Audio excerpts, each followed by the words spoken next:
She was, yeah, she's right behind me by the stove. Facebook, Twitter, YouTube, and Twitch. My name is Jared Budlong. I'm running as an independent candidate for governor here in Alabama. And tonight we have a guest discussion. So there is a way to schedule a meeting with me. It goes straight onto my calendar. If you request a public discussion, this is what happens. So we'll schedule a meeting. I'll give you a link. You jump on and we talk about whatever you'd like to talk about. Things that you want to see improve in the state of Alabama for our residents. So tonight we've got a guest who wants to come on and talk about some really important topics, but I do want to start us off with a trigger warning. It's on the bottom of the page right now, but we're going to be talking about things like suicide. So if that is something that you cannot watch right now in your current state, please don't feel like you have to watch this. It'll be around later. You can watch this whenever you are, whenever you're in the right mindset to do so. Without much further ado, I'm going to bring on Alex, and I think we are good to go. Thank you for scheduling the meeting and wanting to talk about a very important subject and a timely subject, especially for our state, given recent legislation. All right. Hi, my name's Alex. I live in the Phoenix City, Columbus area. I'm transgender. My fiance is transgender, and I have a lot of trans friends.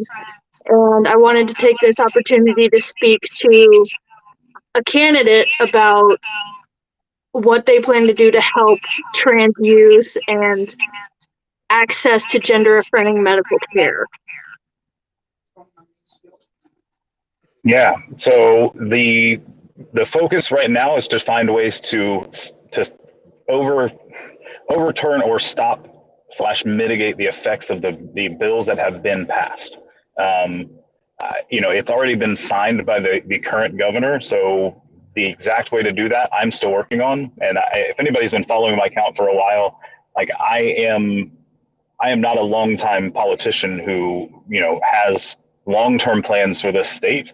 I got to the point where I was fed up with the options we had and the fact that they weren't standing up for our average, everyday citizens and everyday residents. They were doing what's best for certain groups of people. And no one else in this race was saying anything. And given that we had a very low turnout in the 2020 election, when I would have assumed that would be a very large turnout, and I guess historically it was larger than normal. It wasn't a very large turnout though, and I made the connection that the people that aren't voting don't believe that the people that are there are either going to actually care and do anything, or that their vote matters, or both. And that's why I'm here. So I don't have an exact answer for that specifically right now. But what I want to hear is, I'm aware because I'm paying attention. I can't say to whether or not the other candidates are, but I'm paying attention to how this is affecting people that are affected by the laws.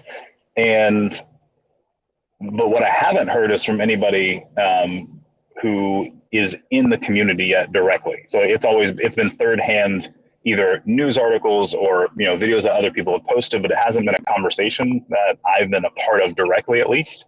And I would love to have that conversation with you here, so we can, I and the team and the state, because other people can watch this, and hopefully a lot of people end up watching it, to get a perspective on the things that they may not think are important, but how it's affecting the people that it's intended to. I'm gonna move so I'm not surrounding the whole time. Okay.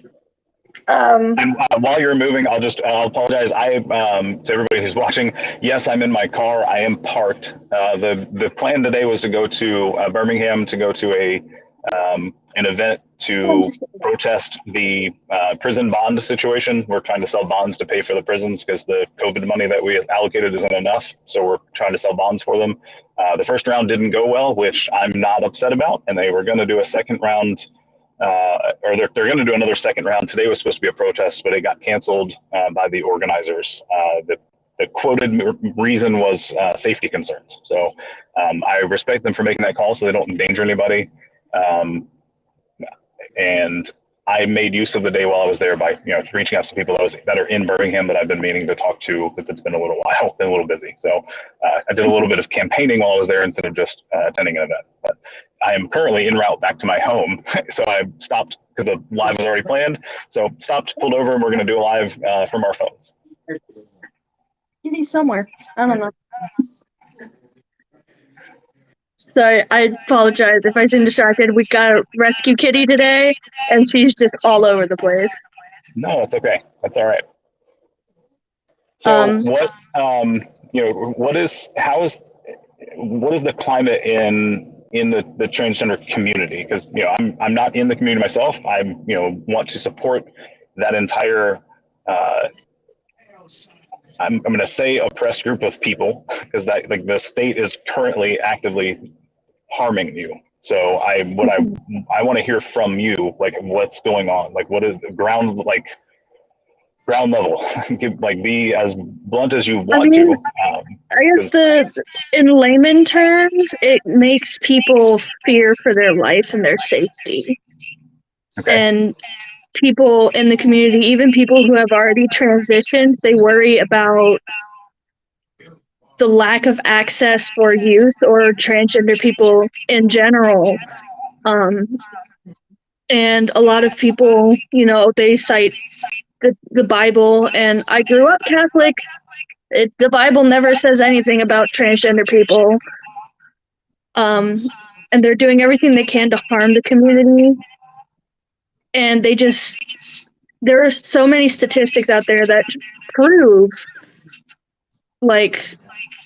having access to gender affirming care and being able to transition into what they feel they should be saves lives.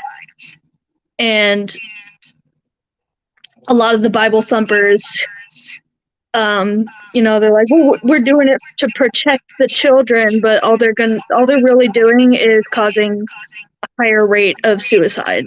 And I went through fear like that, through a stage of rather being dead than being trans or being open about being in any way not a cisgender heterosexual person. And I know how that feels, and I don't want that for anyone else. Yeah, and so as a cisgendered man, I can't even fathom the things that you went through to get where you are. So I need to hear these conversations because it's kind of like it would be like hearing from somebody who has lived through any other life experience that I literally don't have a chance to do, right? I can't relate to living in the North Pole, and the closest that we could get is hearing firsthand accounts of how brutal it can be and what you have to do to prepare and all of those pieces. And I know that's not a great analogy, but I want people to realize why this is important, because every experience of a human is valid. It's one of those things that a lot of people tend to ignore intersectionality in the different communities and speak over the voices that are being most directly affected. I'm white. I'll never know the struggles that a Black person has to go through, let alone the struggles of a Black trans person or a Black gay person. I will never understand that. And whenever issues like that come up, I try to elevate those voices, and I'll say, this is my experience, but I am also white, so I still get white privilege. I don't get stopped at a traffic light for the color of my skin. Yeah. And I feel like part of the issue is speaking over people instead of listening to people. And a similar thing happened on TikTok where all of these different movements were trying to come up with different things to do to speak out for their thing. And in doing so, they were either picking up something that belonged to a different movement or completely ignoring that. A lot of the gay community was trying to do like put like the hand over the mouth, and that belongs to missing And murdered indigenous women, girls, and two-spirit. yeah, the And that's a MMFW group. movement that Yeah. has been going for years, and they were speaking over that movement and taking their symbol. Yeah. And a lot of people were saying like wear red on the 4th of July to support abortion. And it's like that MMIW had already said wear red to support this movement. Right. And I feel like people don't listen to other movements, and it's detrimental because we need to work together. And as long as we're speaking over people and not listening to other communities that are affected, nothing's going to happen, nothing's going to change. Alessandra in the comments put a link to it looks like a summary of the laws in Alabama and how it affects the LGBT community. And, I'll pop it up as a comment real quick. It's also in the thread on Facebook. So if you don't want to type out that URL and you're seeing this, you can go to Facebook and click the comment. The link will be in that. But it's a good point that there are resources out there. If you're not sure where, that's a good place to start, according to Alessandra, which I will trust them. They've been active and supportive of the campaign for a bit now. So that, and like you mentioned earlier, it is very easy to speak over a group when you're trying to support them. And that is not helpful. So, what little I will say as a candidate is going to be repeating things that I hear from the community. And because it's not my experience. It's not really my story to tell, but I'll happily retell it if it's appropriate for me to retell. So if I'm proposing something we change, then yeah, like I have to say it. That makes sense. But it's also going to be, hey, like this affects the community, and they have said this. Like I'm the one that's repeating it, but it's not. This isn't just me making stuff up. Let's listen to our actual residents who are affected by these laws and stop pushing our personal ideals onto other people and ignoring the harm that those cause. I wish there was things I can do now outside of mutual aid stuff. Yeah, we can work on that, but like that's it takes being in the office and being able to put laws in place or overturn things that cause damage. and this is And an until you can do opportunity that, all you can really do is mitigate it and do what you can to cause the least damage.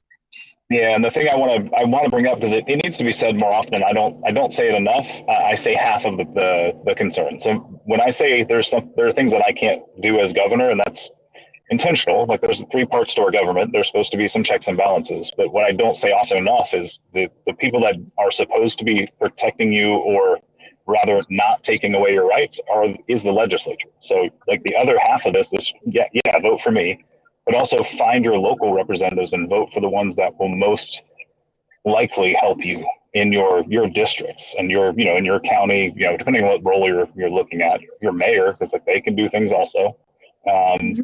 But it's not just a governor thing, just like it's not a president thing on the federal level. Like it's the same breakdown. The president has some power, the governor has some power, but there's a large chunk of it that's in a different branch of government, and we have to make sure we are all staying informed on all 3 as best we can. We don't have any real direct control over the judicial, but we can help with the legislature and the executive branches. So I want to make sure everybody's staying informed on that and do your best to vote for your best option.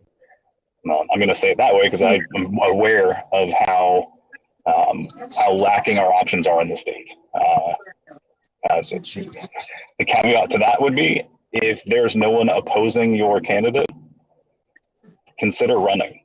Like, it seems nutty, but like I'm not a politician by trade. I'm a project manager who's just tired of it. And if you're unopposed, there's a chance you can slip in and just win. And this isn't just for you, Alex, it's for everybody watching. Like, but if it's something, if you're unopposed, or if your candidate is unopposed, you can find out now.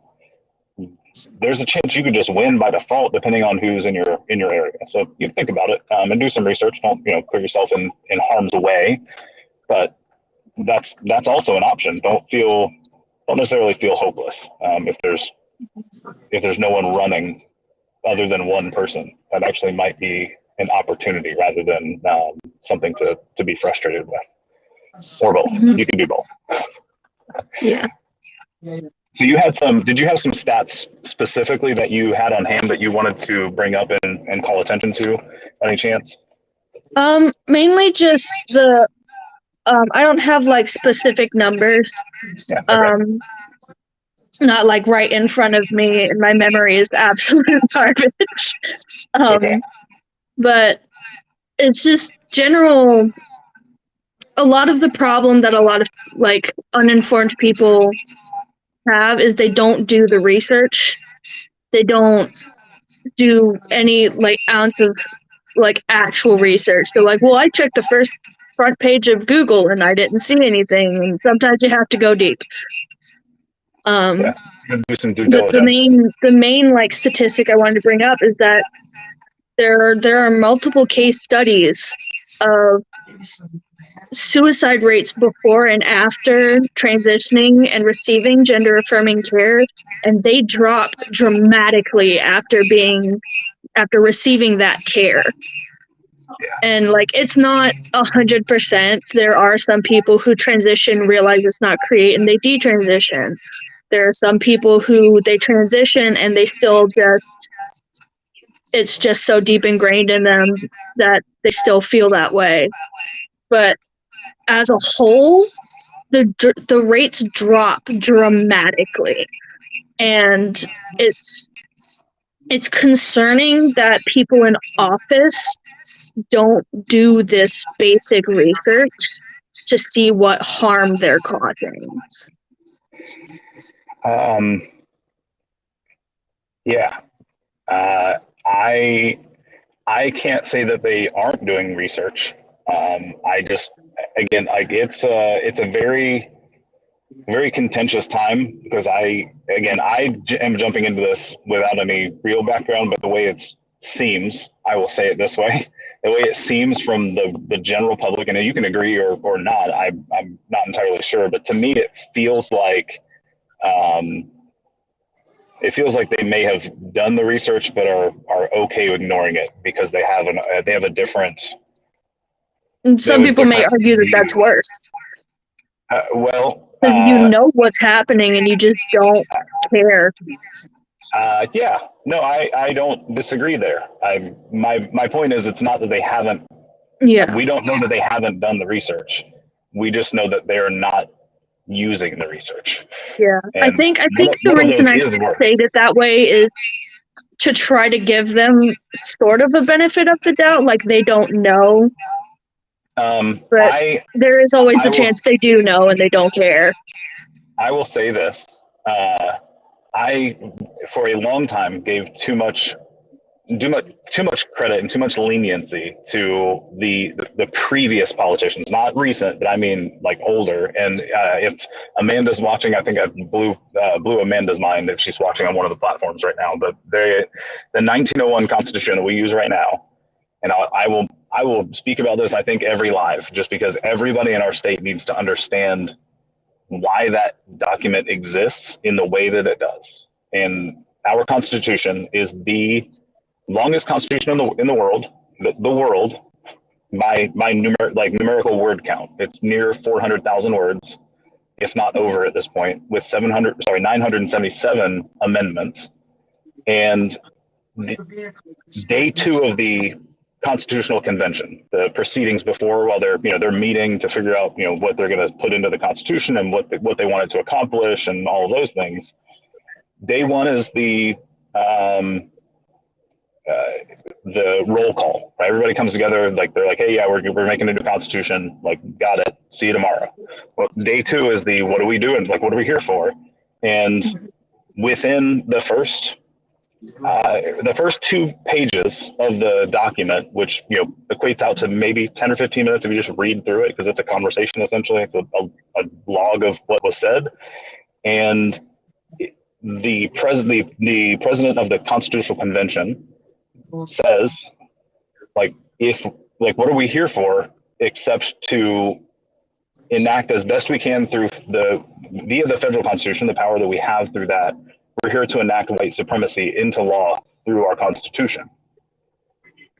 And like that was the intent, not the accidental outcome that I gave them credit for a very long time. It was the intent and has been from 1900. And I don't think I know any of our legislators personally. I can't think of any that I've met personally, and I'm not going to speak a blanket statement. But I will say it is impossible for all of them to be unaware of that history and the impacts of the laws that are being passed. And like I'll say that's I'm going to say it's statistically impossible. Like there's no way. It can't. Yeah. It can't. Like literally no. Like I refuse to accept that. I don't care what anybody says. I refuse to accept it. Just like that's literally how this thing was written. And if people can't admit that, like I don't know. There's no way. I can't accept that. So the reason I bring all of that up is like they admitted when they started it, we're here to write this to instill white supremacy. And the thing I never gave credit to was the fact that they were all, like they were all lawyers and attorneys. They were all learned men. And I'm using that term intentionally because it was 1900. So like, let's be honest. It was all men. I didn't look at the actual roll call, but it's 1900. So we're gonna take some assumptions there. But they did that intentionally, and they were all very smart people, and that statistically has not changed. Like they're typically lawyers or somebody in the legal field, typically, not all the time, but a large portion of them are. So that's why I say I can't accept if there isn't at least some people who know what's going on, and this stuff is happening intentionally. So and there's something that I see a lot. Like I'm very present on kind of the human rights side of like TikTok. And I see a lot of videos from people from other countries weighing in on what's going on. And I saw one video where someone was surprised that we still run the country off a document that old. Yeah.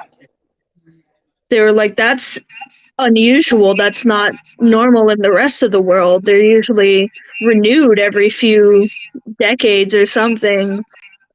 And I remember seeing somewhere on some site I was looking at for different review things, and it was either Madison or Jefferson stated that they believed that the Constitution should be rewritten every 20 years.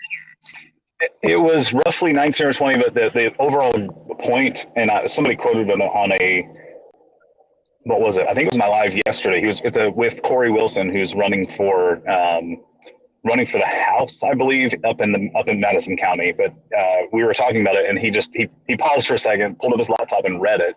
And the gist of it was that even a slave-owning white racist man knew that what he understood as generally accepted as okay in the time, not everybody, but there's enough to pass the Constitution. He basically said, hey, humanity will grow, and with society as it grows, you should change your laws. And he likened it to trying to wear a jacket that you were given as a kid. Like it fit you as a kid, that's cool, but you've grown, so maybe change your jacket. And like that's the likening that they used at the time. And yeah, 100%. Like it does not make sense that we use a document that's that old without adjusting it more dramatically than we have, because we've added. I mean, for the most part, it's still pretty much the same.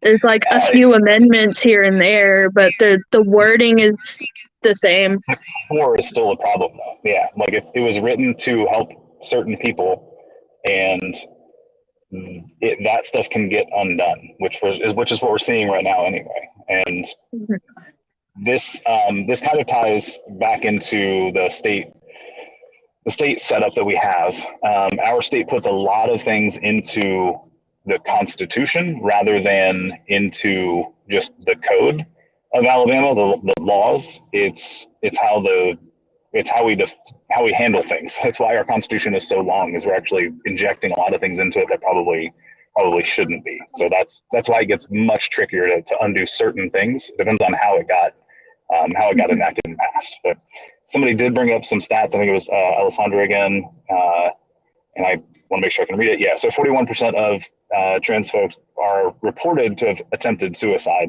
and most of the attempts occurred before the age of 25. Youth who are unsupported have rates as high as 57%, and then youth whose parents are able to get care for them, it drops down to the single digits. So I mean, we're talking about a drastic reduction. And so, unfortunately, I am part of that statistic. I grew up in a fairly Christian household. I wouldn't say conservative, because my parents were definitely Democrats, but the church that we went to was absolutely not run by Democrats. And so when I was like 9 years old, I started realizing, maybe I'm not straight. And because of the community I was in, I didn't feel safe telling anyone that, except for my closest friends. And my brother told his best friend once he realized it, and he called him, pardon the language, he called him a cocksucking F-slur. Yeah. And this was a man who he had been friends with for years, and he trusted him with his life. And the second he came out as gay to him, he was just nothing but trash. And I know after that happened, my brother was depressed for months. Like, I would go in and check on him every day to make sure that he was still alive. And once I realized that I was trans, I had read the statistics of, like, sometimes people regret it, some people move too fast, and I didn't want to be part of that. So I took my time to make sure of it before I told anyone. And even then I was still met with, well, you don't know, maybe it's just a phase, even after I told them, like, I've been thinking about this for 2 years. And it just made me feel like I wasn't safe where I was. My dad actually was the first one, aside from friends, to be like, you're still my child and I still love you and I will support you. My mom took a little longer. She's still working on it. But because of their religion, not even them as people, just because of the religion they followed, I was afraid that I wouldn't be safe with them. And, like, now looking back, it's like looking at any of the stuff that they are into, I should have known that I would be safe.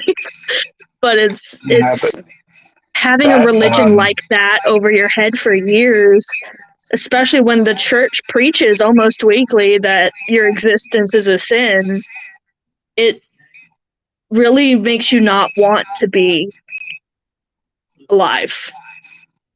Yeah, and I would put it not only on certain religious groups. Because I want to be careful when we say the church, because there are lots of people who have religions that don't believe that you shouldn't exist. I mean, so this was well, we don't have to call it out specifically, but I want to make sure. It was like a Roman Catholic church. Gotcha. I've been to churches that were accepting, and they were Christians, different branches of that.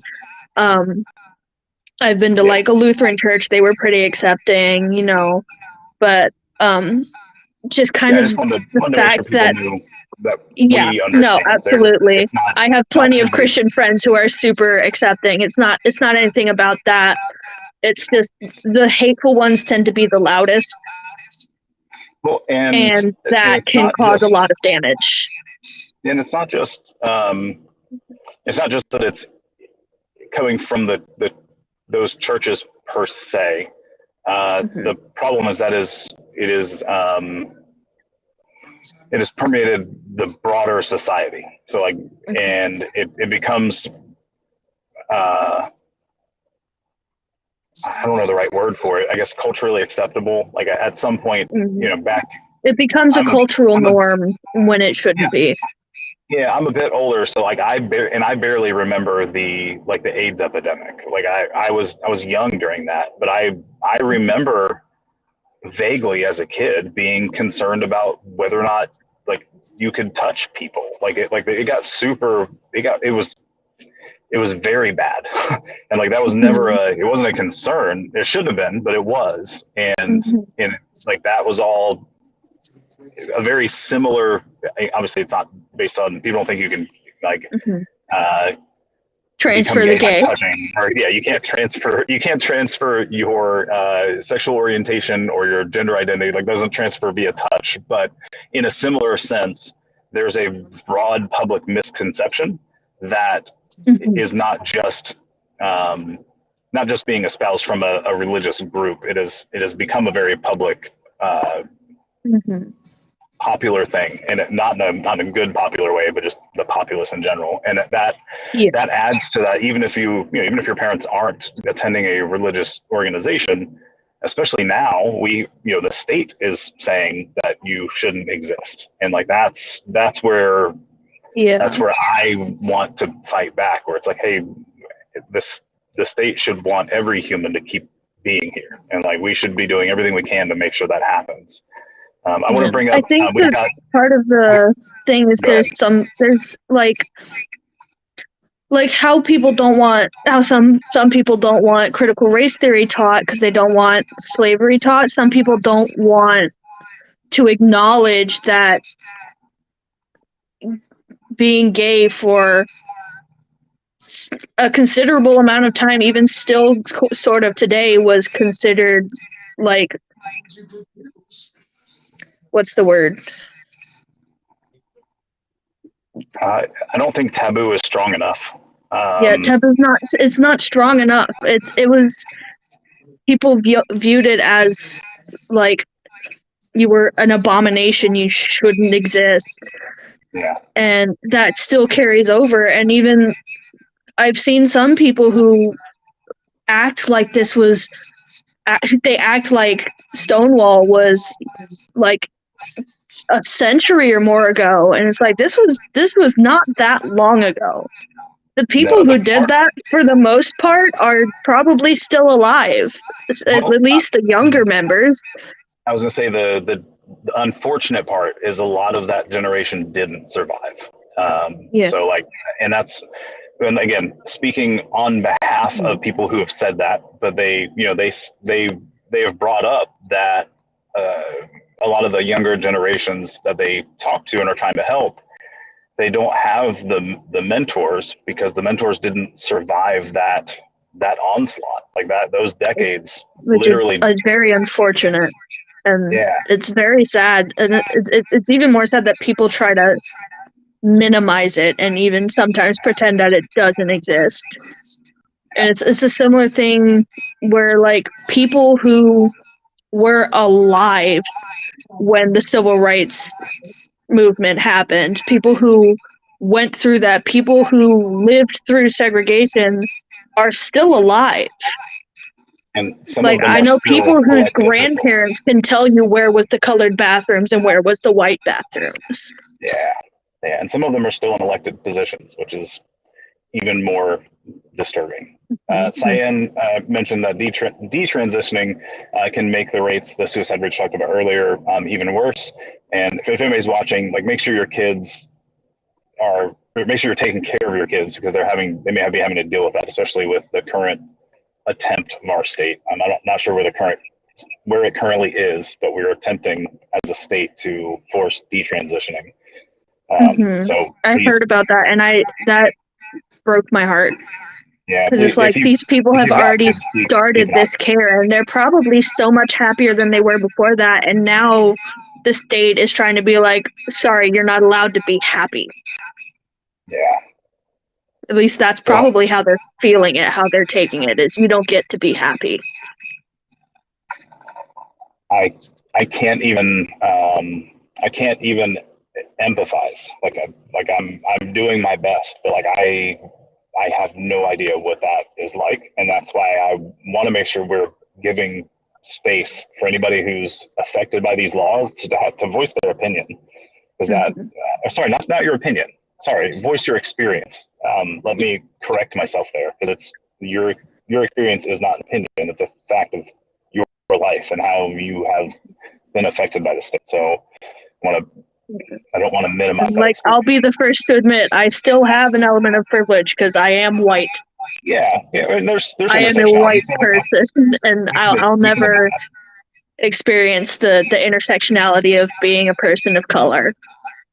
Yeah. Or any sort of minority group that isn't the LGBTQ community. Yeah. Well, Alex, it's been about 35 minutes, and I still have to get home. So I appreciate you taking some time out of your evening and taking care of the new cat that you guys have. So I'll let you get back to that, and I will see you hopefully in the comments somewhere, or if you want to do another chat and talk about this further or a different subject. You know how to schedule a meeting. For anybody else that doesn't, it is on the website. You can go to the website that's linked in the bio of the social media platform you're watching this on, and click the schedule a meeting. You pick the day and time that works best for you. It goes right on my calendar, and we have a meeting. There's no barrier to entry there. The only thing I ask is that you have the conversation as constructive towards giving feedback towards the state. I'm not going to take anything you say personally, because I'm trying to get in and change it. The only thing that you can get mad at me for is not doing it sooner, and I will take that criticism. But feel free to schedule a meeting. I would love to chat with anybody from our state who wants to see us do better, because we need the state to actually represent the people of the state, and we are not doing a good job currently. So anybody who wants to can. But I appreciate your time. Have a good rest of your night, and we will talk soon. All right. Bye. Cool. Thanks.